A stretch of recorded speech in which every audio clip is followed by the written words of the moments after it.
This warm-up routine is going to drastically improve the quality of your squat and your performance long term. Because again, if you feel better going into your session, you're probably going to perform better. And if we stack that up over a long period of time, it's going to make a big difference. So we're going to do B stance, banded RDL. This is really just going to help enhance your ability to get into internal rotation and then external rotation, as well as hip extension.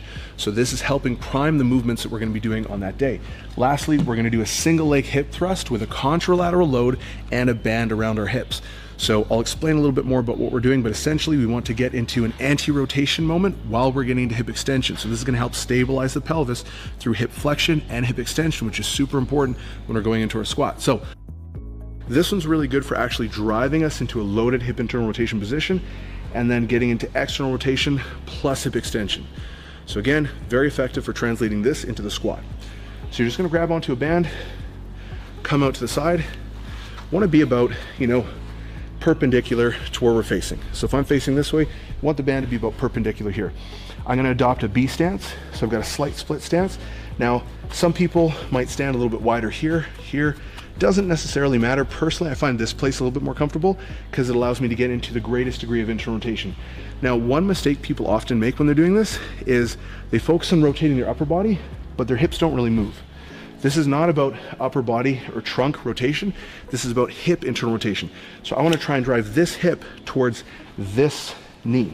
Okay, so I'm getting as much internal rotation as I can, and you're going to feel a good stretch on the outside of that hip. Okay, so again, we're in this stance. I'm going to load back as if I'm doing an RDL, but I'm rotating and I'm getting into deep hip internal rotation. Now I'm not rotating my upper body a ton. I'm only rotating as much as my hips are. Okay, now from here, I'm going to squeeze my glute, drive into the big toe and the heel, and I'm going to drive the hip forward, so out of internal rotation, into external rotation and hip extension.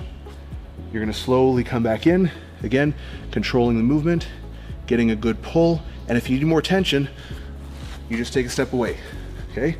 So again, here, really getting into that hip, maintaining a nice flat back position, focusing on the hip rotating, not the upper body, then squeezing the glute, driving through the big toe and the heel, coming back up again, squeezing and holding isometrically at the top before you slowly load back down, okay? This is really important because it's gonna help teach you to stabilize the pelvis while we're moving through internal and external rotation. So the last one, and this is actually one of my favorites, is the single leg hip thrust, or the single leg banded hip thrust with a contralateral load. So what contralateral means is if I'm doing a hip thrust like this with my right leg, I'm taking the weight and putting it on the opposite side hip. Okay, so the objective here is I want the weight to try and push me down so that I have to actively resist it and engage my glutes to stabilize. So what it does is it creates an anti-rotation moment, okay? And that's really important for when you're squatting, especially if you have any sort of hip shift or instability. So all you're gonna do, for us, we just hooked up the band to the pegs here. You can hook this up to anything you want, any sort of machine, any sort of squat rack, just figure it out, right? Put it on your hip, wherever it's comfortable. Upper back is gonna be on the bench, right? So kind of just below your shoulder blades.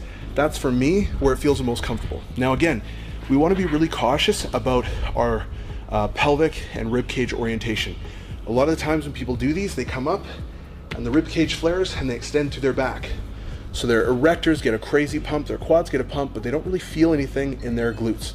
So we want to avoid that by pulling the rib cage down. And this is a really common theme. Always want to be making sure that we're preserving the orientation of your lumbar, of your lumbopelvic complex, okay?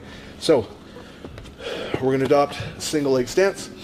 Now, if you want, you can just have a staggered stance where your foot is over there and it's touched the ground, or you can lift it up all the way off the ground. That's going to be a little bit harder. So that would kind of be the progression that I'd use. Now, we'll take the dumbbell. I'm going to start with the right leg. So I'll have the dumbbell on my left hip.